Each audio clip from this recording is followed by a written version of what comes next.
I'm Maria Menounos, and you're tuned in to AfterBuzz TV, the ESPN of TV talk. Now, let the buzz begin.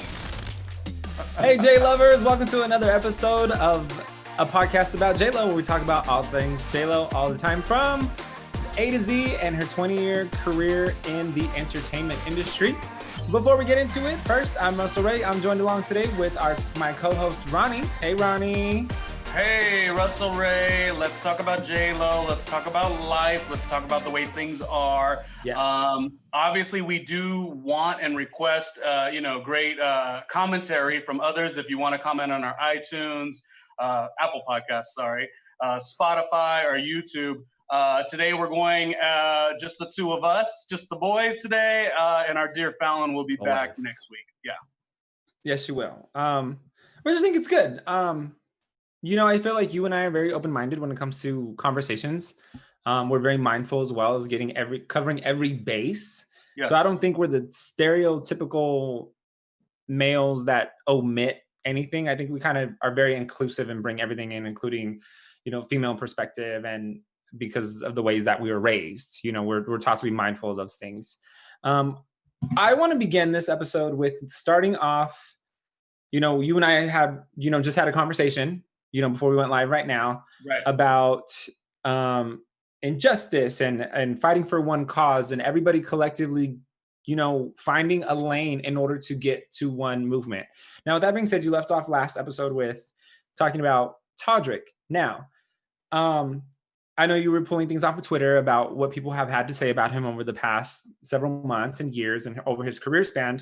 Yeah. I think a good question to start with is, do you feel like there is a society or an industry standard to conform to American likings and not necessarily embrace your culture or yourself for who you truly are to your entirety when you're launching a career in the entertainment industry? It's so crazy because there's two sides of it. There's the way you will embody yourself into your art, and the way that industry wants to see you. We see tropes quite a bit. And then there's the side where you do it on your personal life, and I think sometimes those get intermixed, and sometimes even people could lose themselves in that journey. I do think there is a certain thing about performing and giving your whole art, but that doesn't necessarily resonate in certain spaces, crossover spaces, mainstream spaces. I could only say that in that case, we've seen progress, but we got to do better also going forward, and making sure that we cut it right up the head, and make sure that we ask these questions. Why is this happening? There's a lot going on with the job that I worked at, not a long period of time, but I was freelancer at Complex Media. And Complex Media is really being taken to task lately for the treatment of a variety of Black women in the office. Now, not to rag on Complex per se, but I'll tell you this. The apple doesn't fall far from the tree, maybe, is the slogan, meaning what I've read, I don't know any of the parties involved. I only worked there for a very brief time. I worked as a producer on a show that we did for Fuse TV, so I was more involved in that. But the point is, I can tell you from walking in these offices what is asked of certain people and what is rewarded. So I know that's not exactly your question, but it is very important to make sure that this is always a narrative that we are on top of, because if you're gonna be at an office and you're gonna let Black women not be prominent and own the value that they are, that should be a problem right away for you. You shouldn't, you as a male, not saying you, but as a male, shouldn't enjoy those benefits of a misogyny in an office. I'm not making the statement, but I'm saying you shouldn't. And forget about your fellow, a human at that. I don't know if I'm wording it correct, but there's something to it. There definitely is, because I myself have had jobs where, we won't talk about the specific companies for the fact that we all try to land contracts here and there, right?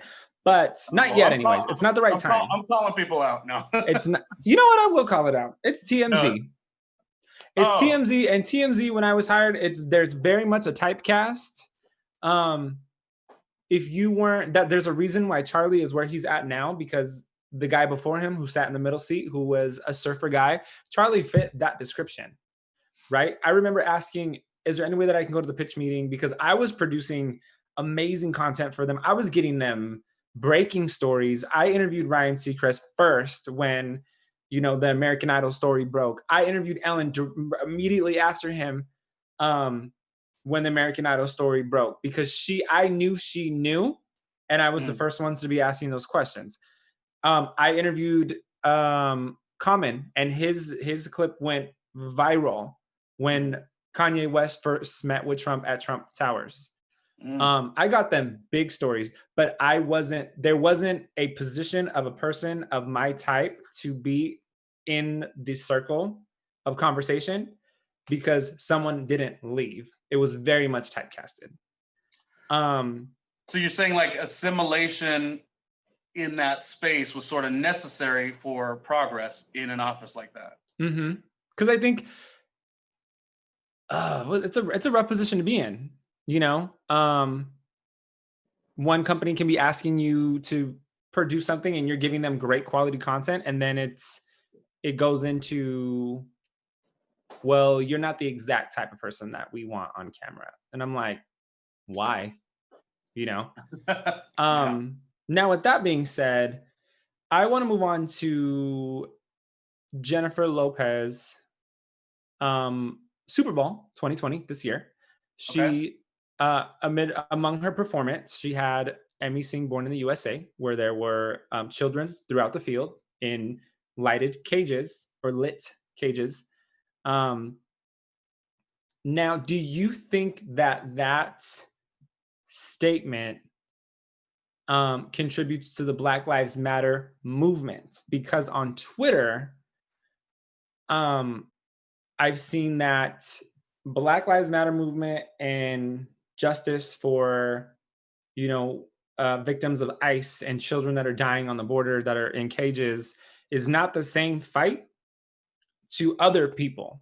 I'm just relaying what it's going on Twitter. But in my mind, it might be curved, right? So each thing might be curved and scoped, but that's just the reality of each fight, because each fight is different, right? But collectively, it's going towards social inequalities, racism, injustice. The person that we have in office was very adamant about stating that Mexicans are drug dealers, rapists, criminals, right? No. Most immigrants that I know are not rapists, not criminals. He's the only don't have thug, any. He's the only thug I see. I'll tell you that. He is, and he race baits the society, because, like I said last episode, there is something to be said about someone shouting a racial slur at yourself or myself or any person of color, as well as now with the coronavirus going on, the Asian community. And these are just the facts. You know, has nothing to do with my opinion. It's the reality of what's going on. We've seen videos of people harassing the Asian community because of the coronavirus. And then we see videos of people who are saying, go back to Mexico, I hope you have your papers. I've dealt with that myself. Now, collectively, the things that these have in common is usually the person will shout Trump, Trump, Trump, Trump, Trump after a racial slur of that such, or a profile or a harassment. There is something to be said about that. I want to hear your opinions on the fact that racism has been given a voice by this presidency. And what are your thoughts on people shouting out his name after saying something racist towards any person of color? I think a commonality for me is to throw that freaking side eye and that tell people where to go and how to get there quick. Okay. Yeah.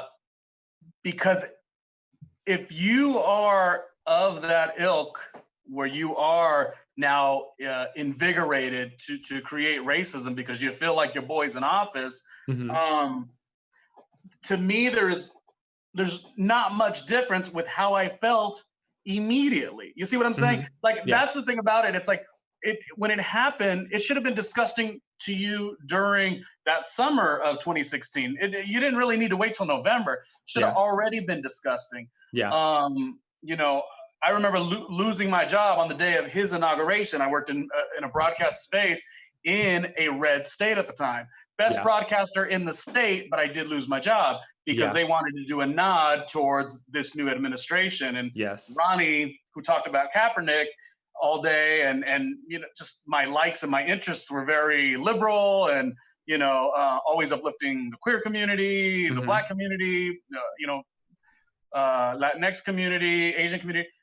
It just didn't fit. So my point is, cut it right away. You know, this shouldn't be a thing that gets out of hand. Like he's doing it, and we got to find out who our allies are and find out who aren't, because it's as simple as the injustice for one, you know, for one is really the injustice for all. Well, speaking of allyship, as Latinx community members, yourself and myself, or Latinos, or Afro Latinos, or anything that relates to the Latino community, I feel like we're in a fine spot of having to be on one side or the other.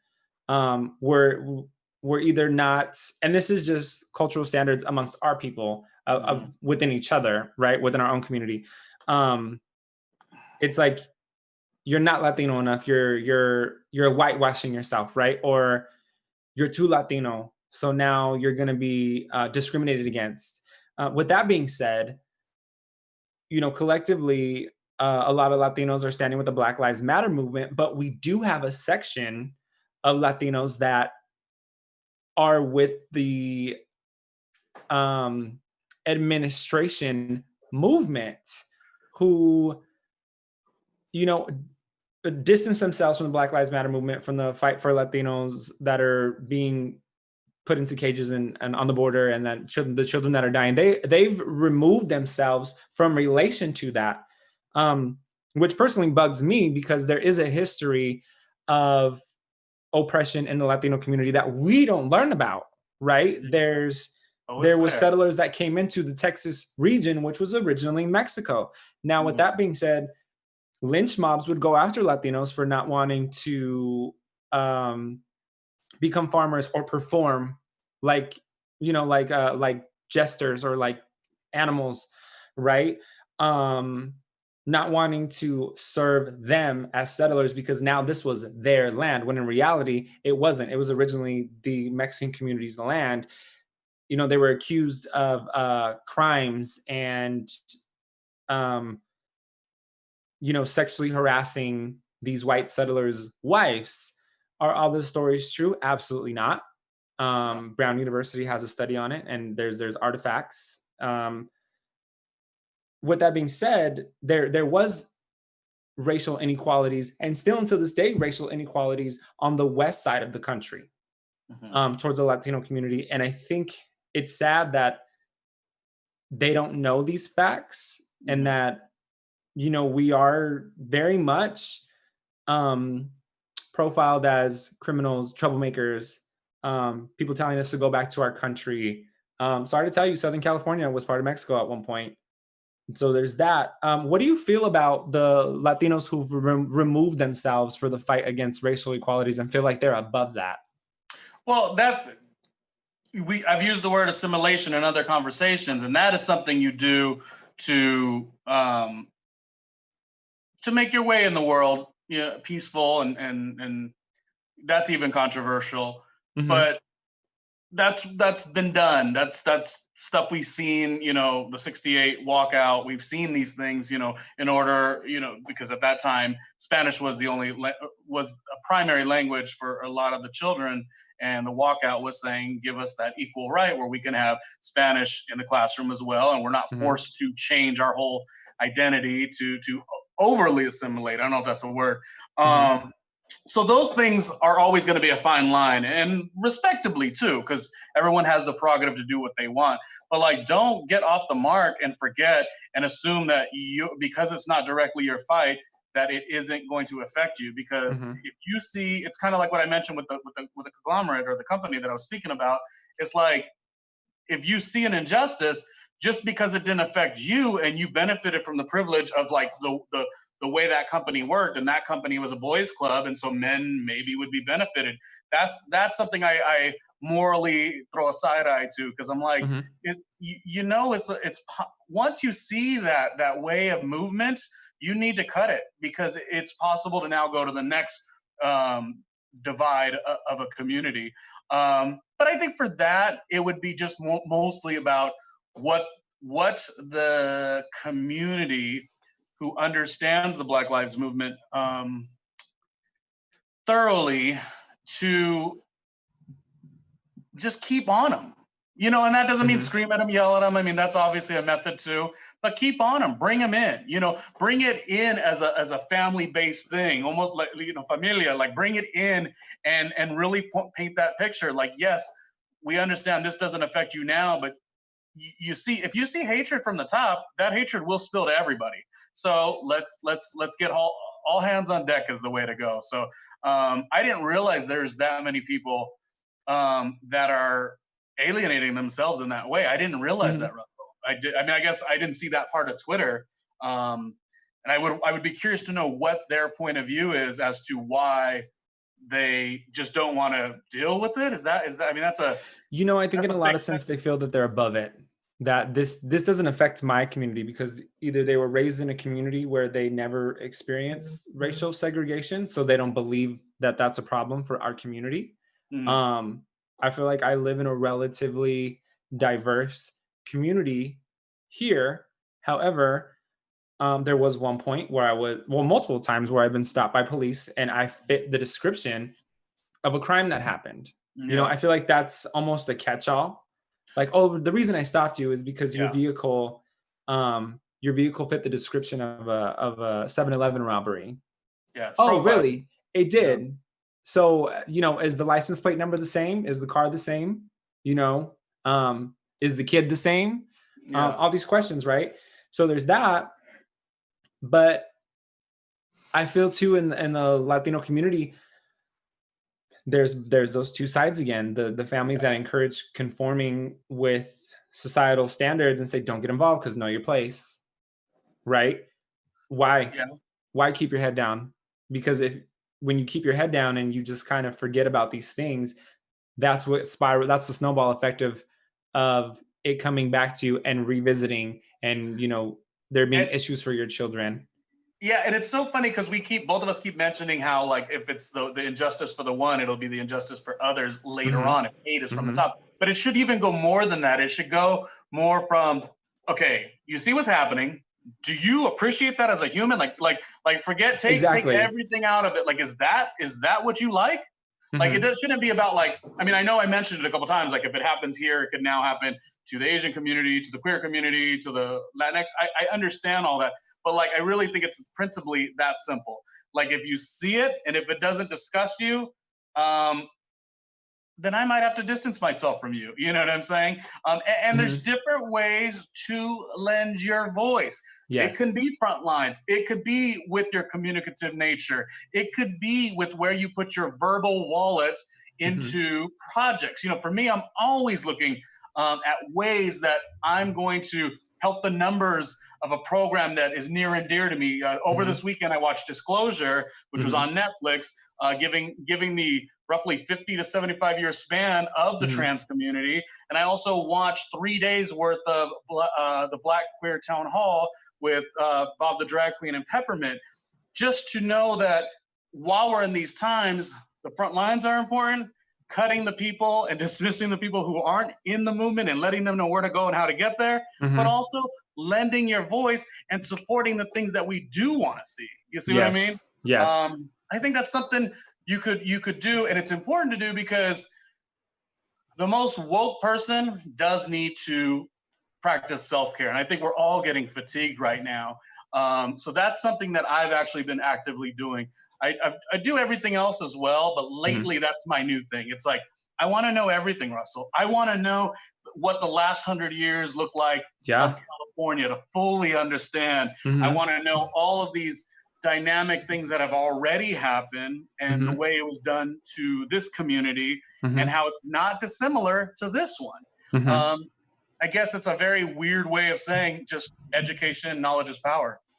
You know, that has a lot to do with putting funding back into the schooling system and education system, and reform in the education system. We were, it was omitted from my education. A lot of Black history was omitted from my education. All we were taught, and this is just California standards, is about the times of slavery, right? Christopher Columbus discovered America. I'm sorry, no, you didn't. You did not discover America, because America was already here. Yeah. What you did was you came for a visit and you decided to stay, right?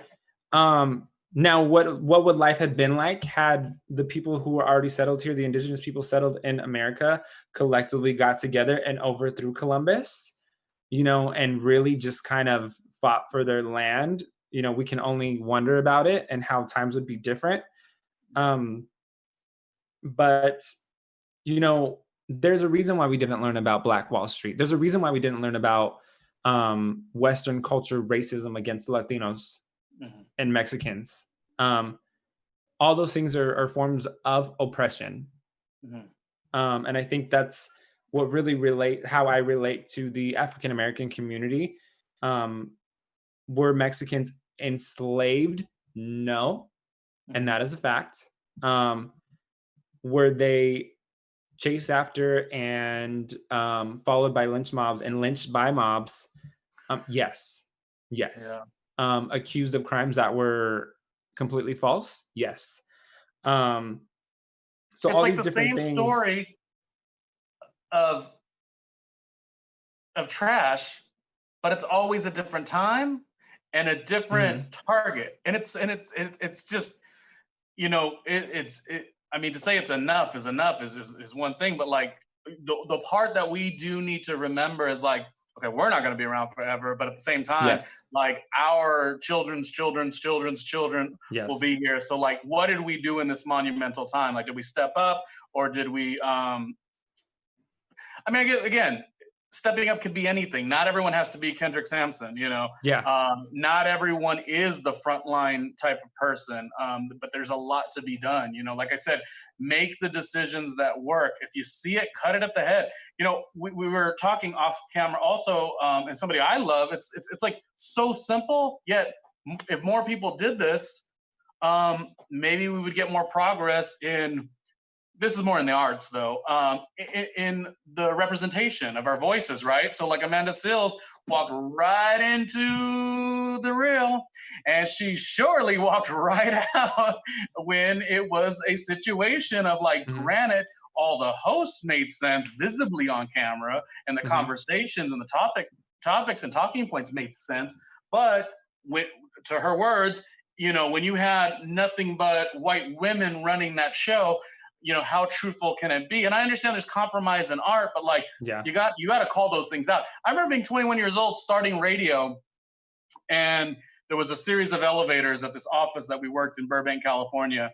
And by just sheer, once an elevator opened, people would kind of scatter to get into the elevator. I ended up sort of accidentally getting into an elevator with a bunch of the executives. And I don't know if they just didn't like pay attention to me or whatever the case was. Like, clearly I was like an intern, like I was very young, young, bright-eyed, bushy-tail, like, radio was my dream as a child. And it just always bothered me that elevator ride up the 9th floor was them. I believe they acknowledged that I was there, but they started to talk about what was the next like event or marketing campaign, something of that nature. And it was, it was all white executives. And this is not to berate or bash, our white brothers and sisters as well. But in that particular case, they all were the same. And they were laughingly speaking about what was on the horizon for Cinco de Mayo, or how we were gonna, they're the masters of the universe, and how they were going to arc the radio programming for the Latinos. And I would love to say that it was all beautiful intention, but it wasn't. It was humorous to them. It was them deciding that we are tropes. Now, I'm Mexican American from California, so in reality, I could have benefited from that.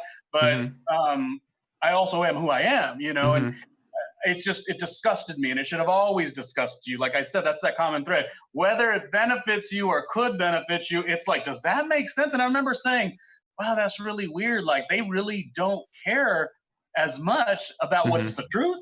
They care about how them, being the masters of the universe in that elevator ride, are going to market and sort of manipulate the demographic. And I just remember, because we used to always do like little recaps. And I remember being so thrilled. I was so new at radio. So you know, the thing is, recaps, we buy into it, unfortunately. I used to think those recaps meant something, but they didn't, Russell. And We that buy was my into it. first taste of it. I was really thinking, like, if I were to tell them through my recap, like, oh, you know, this is what's happening in this neighborhood, you know, because I was on the promotions and marketing team, and this is what these people want.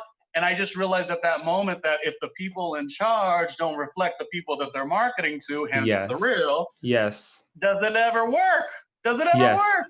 Does it ever work? I know exactly what you're saying. And it's true, because there are companies that want to say one thing and benefit off of it, but that's not entirely what they mean. And what I mean by that is, there was a company that streamed movies, right? And they cut out, you know, certain aspects of movies for the fact that it embraced gay culture. Now, their stance was, we support the gay community. But they went through that movie and cut out a gay scene, right? Not that it was hypersexual, not that it was overexposure, but the fact that it was too gay. And they faced a lot of backlash for that.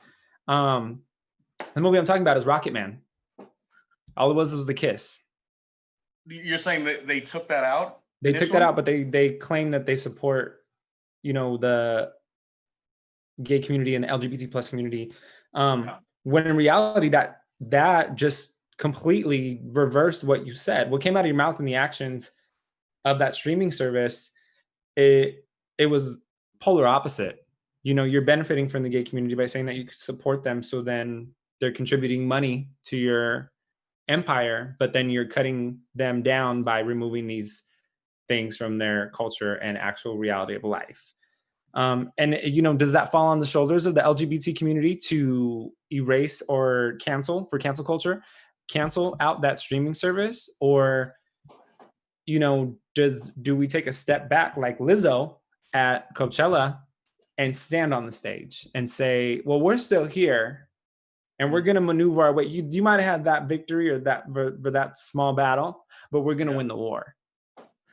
What did Lizzo, I don't understand how Lizzo ties into that. Lizzo performed at Coachella when the masterminds and the owners and everything of the Coachella community contributes to anti-LGBTQ, you know, community and things like that, that support the supremacy or the segregation or the discrimination. Oh, right. I see what you're saying. So they said, how can you perform? And Lizzo said, because I'm going to get up here and I'm going to do it because it's my presence and I'm here. That is a topic that can be, oh my gosh, sliced and diced until the end of the time. Shooketh, right? I'm shooketh, right? Yeah. Because, okay. So how do let's just do the Rocket Man first, and then I'll get to Lizzo. How do I feel about it? Yeah. I feel like it's wherever you fit into the equation, it is your job and your duty.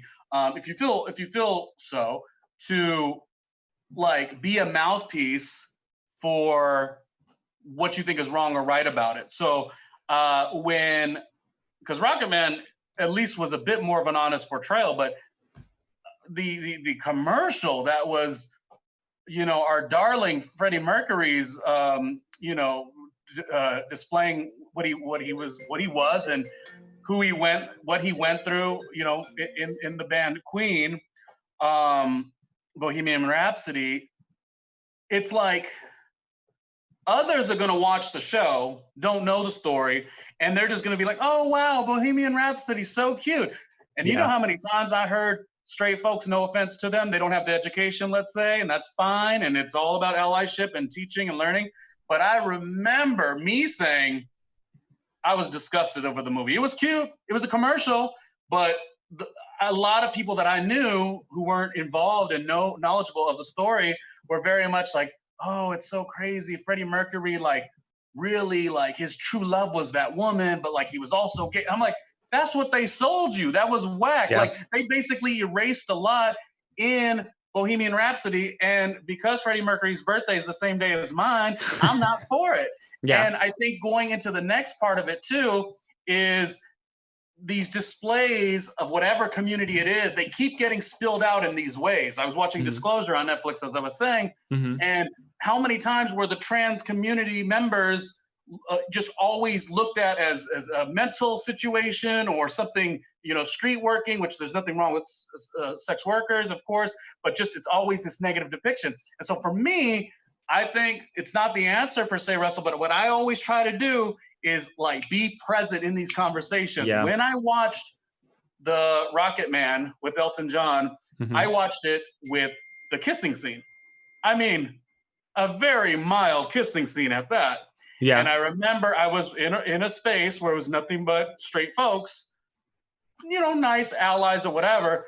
But one of the straight males happened to be a straight white male, no knock, but it is what it is. And when the kiss happened, like there was just such an awkwardness, like, oh, I was that his boyfriend, or I wonder what happened, or something like that. And I don't remember what the guy said, one of the people we were watching the movie with, but I remember my first comment was, hey, and I bet you they had sex too.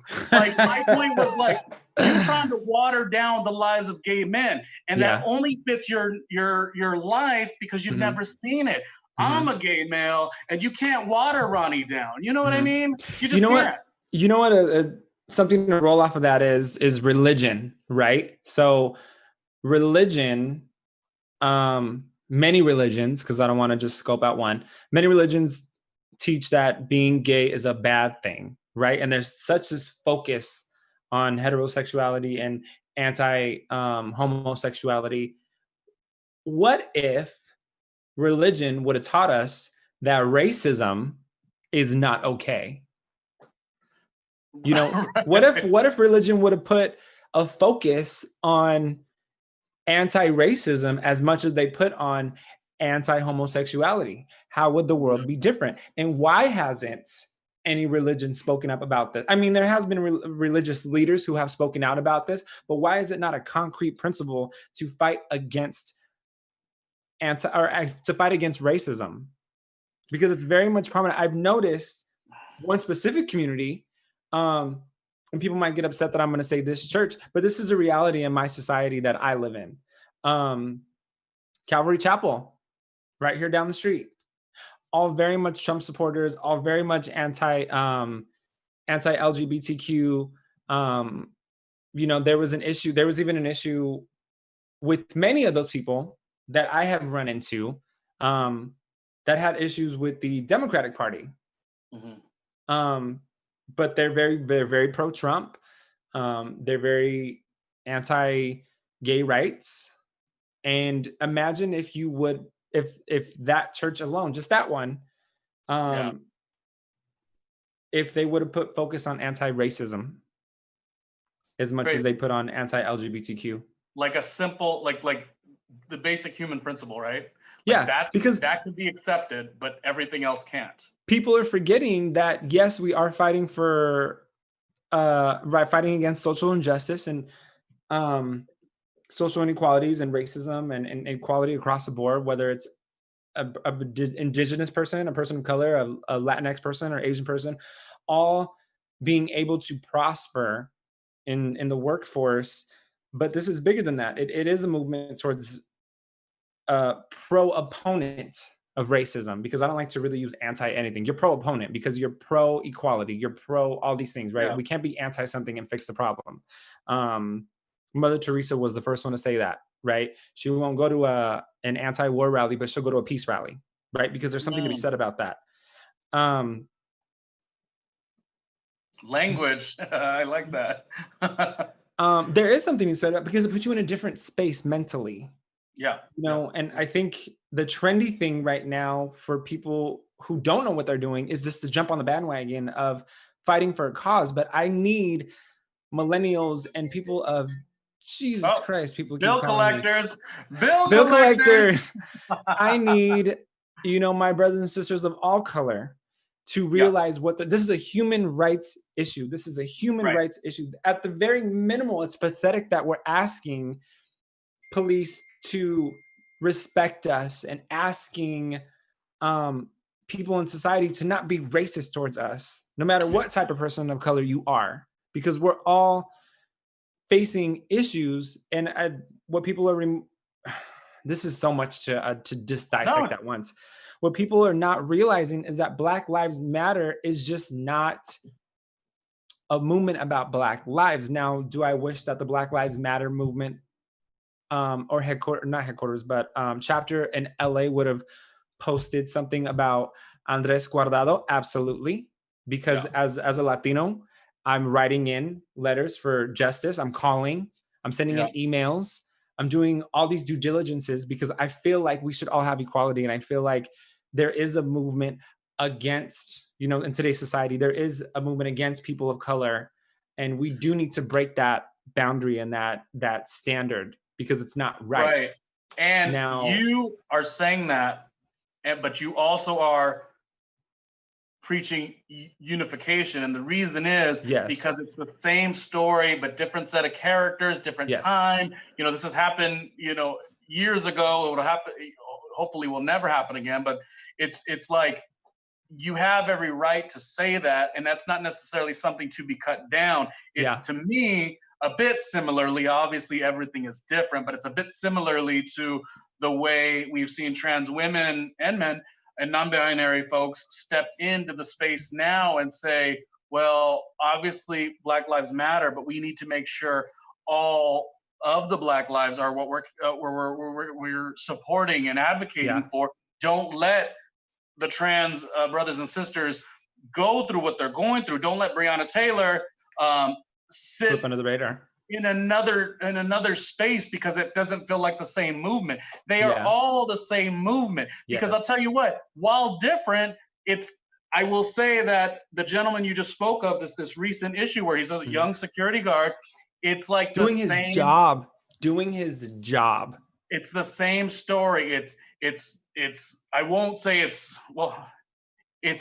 profiling. That's it. It is profiling. That's the thing about it. Your profile,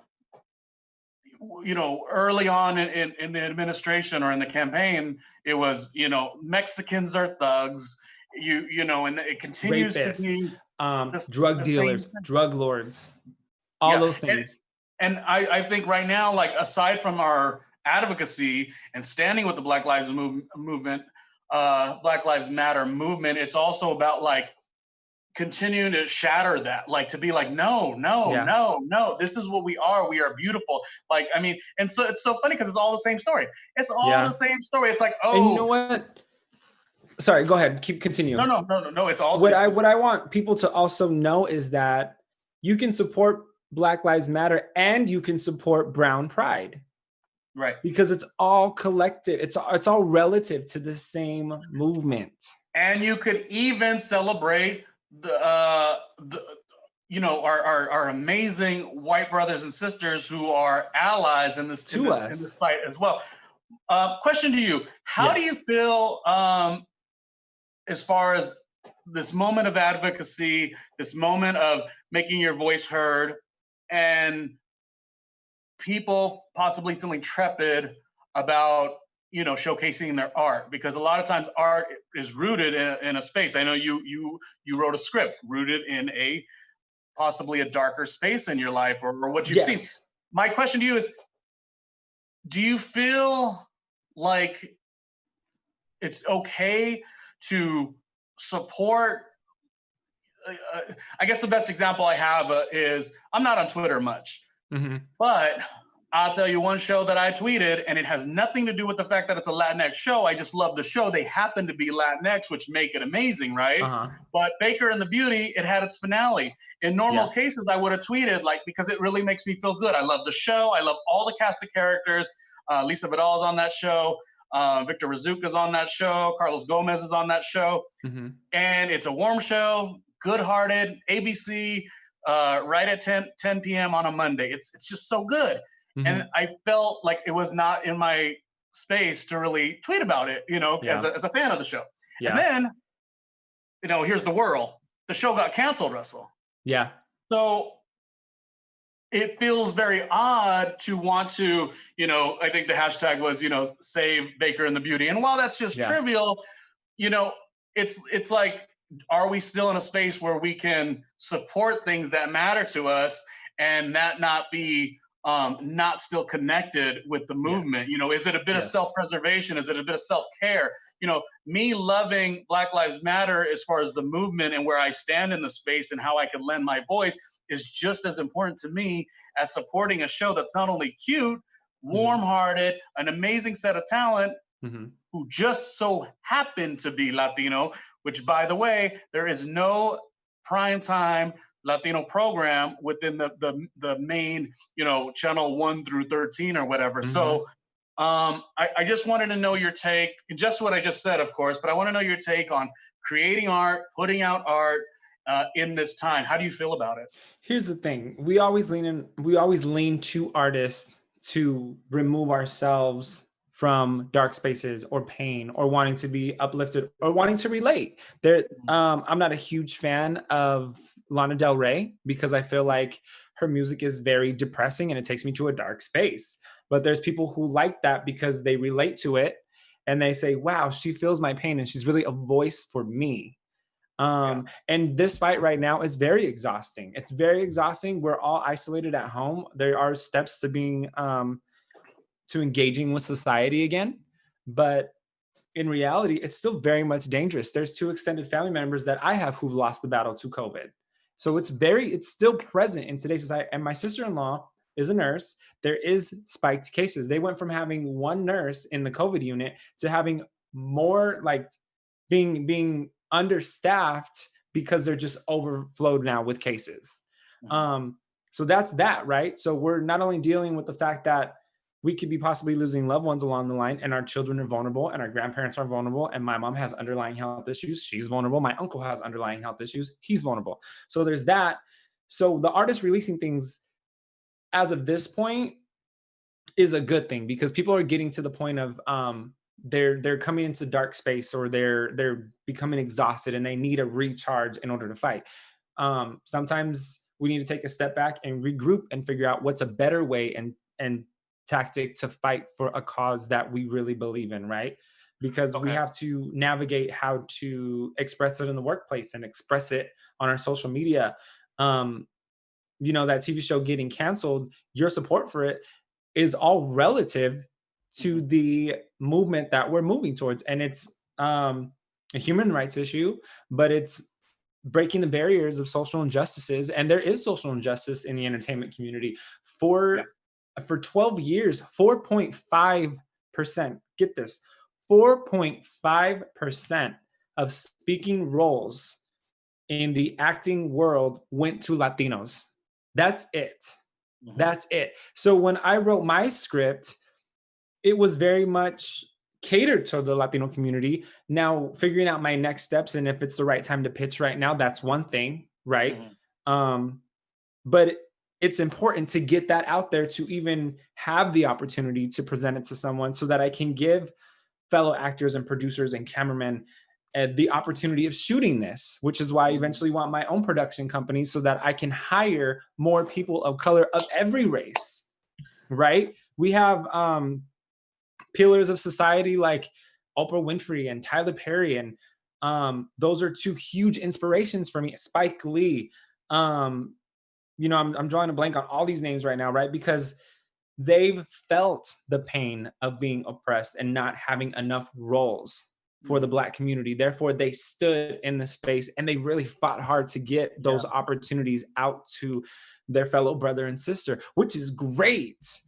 I wish that I was able to look at a Latino who did that, who wasn't catering to just a Spanish-speaking show or Spanish-speaking community. There are a group of Latinos like myself who were not raised speaking Spanish and had to learn it as a second language because our parents didn't want us to be segregated against, because that's still very much a reality for our parents. My mom was born in the 60s. That was still very prevalent to her lifestyle of being racially segregated in her community. So And yes, I don't think there's anything wrong. That dynamic is a bit different across the country. This is more referencing kind of what we were speaking about, even off camera, within the 68 walkout, and that situation with specifically within my the eldest siblings in regards to my aunt and my uncles on both sides. Whoever was the eldest, they did go to school primarily speaking Spanish because that's what they spoke at the home, and they were starting to speak it in school, but that was shunned at that time. Yes. So that assimilation turned into, by the time it trickled down, you know, my mother's one of the youngest on her family, my father's one of the youngest on his family. They grew up in a much different life. No fault of my grandparents. It's just people trying to make their way in the world. But I think one thing that is interesting is how we can do this collectively. And I really do think this is a great time to always lend your support, always lend your voice, always jump in those front lines for BLM, but also don't turn a blind eye to what's going on with the young security guard that you're talking about. And also don't turn a blind eye with this one simple question.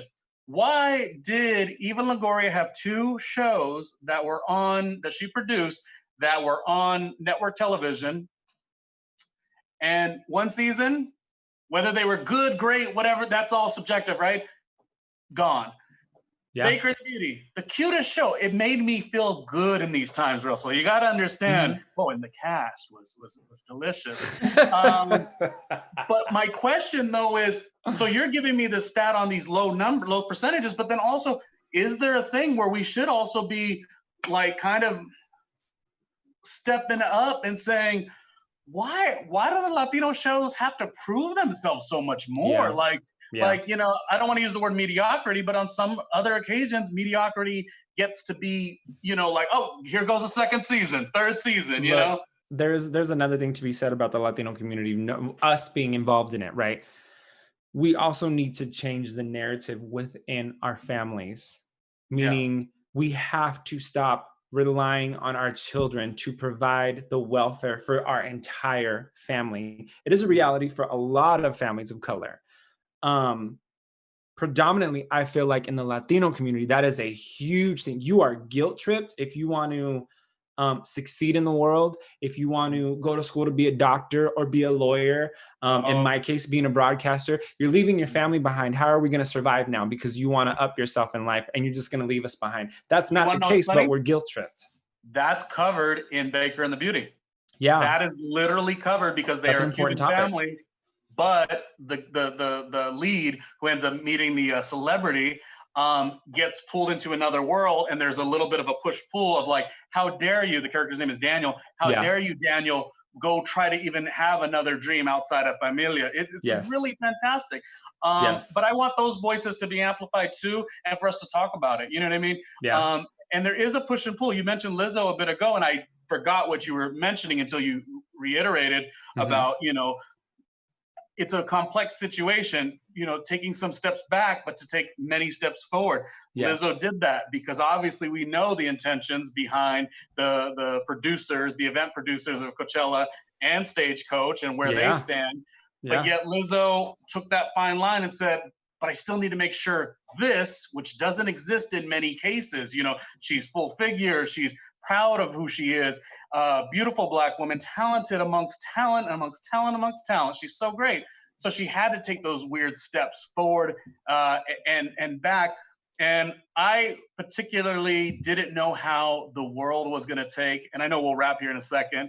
Yeah. I particularly wasn't sure how the world was going to take JLo and Shakira, you know, at the Super Bowl, but I think it was brilliantly spoken to when we chatted a couple episodes ago. Please look through our archives. We chatted with Matt Day, who is one of the dancers, one of the JLo dancers. He actually did the solo with JLo, and he explained to us so brilliantly. I'll just say go back to the episode, but what I took from it is he grew up in the Bay Area. He's lost friends to police brutality, and while he has a father who's in the military and he has a gay brother. I mean, so let's throw that in there as well. can we write a script about Matt Day? You know, he's interracial, all these like intersectionality, these dynamics. But he mentioned the importance of what the overall message was as far as forwarding the community. Now I could obviously understand the other side, like, you know, don't support the NFL, but what JLo did with that, and this is not a bias because I also felt that uncomfortability of like, oh, JLo, you know, we're really not trying to spread love to the NFL until Kaepernick gets, his due. Yeah. But what she did and what they did collectively to Latinas, women of a certain age, and everything from the symbolism with the kids and the, the way it was, the aesthetic and the Puerto Rican flag.